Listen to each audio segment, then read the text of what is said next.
চোখে দেখেছে যে বাচ্চাগুলো যেইভাবে চেয়ারে বসা ছিল সেম ভাবে ওরা বসে ছাই হয়ে গেছে পুরো। যে নিহত সংখ্যাটাকে ওরা হাইড করে রাখছে, আমরা এটা স্পষ্ট একটা নিহত সংখ্যা জানতে চাই।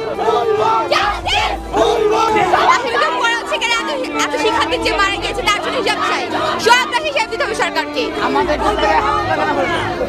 আমাদের টিচার থেকে হাত তোলা করা হলো। রাতে 2টা বাজে তারা লাশ গায়েব করছে। রাতে 2টা বাজে লাশ গায়েব করলো কেন?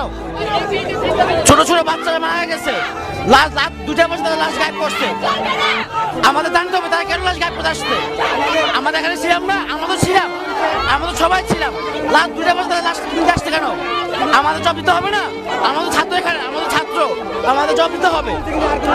আমাদের রাতে 2টা বাজে লাশ কোনো গায়েব করছে, আমাদের জব দিতে হবে। পাশাপাশি আমাদের ছাত্রদের গায়ে হাত তুলছে, টিচারদের গায়ে হাত তুলছে, আমাদের জব দিতে হবে। কেন এদের গায়ে হাত তুলছে? জব ছাড়া আমরা এখান থেকে যাবো না, জব নিয়ে আমরা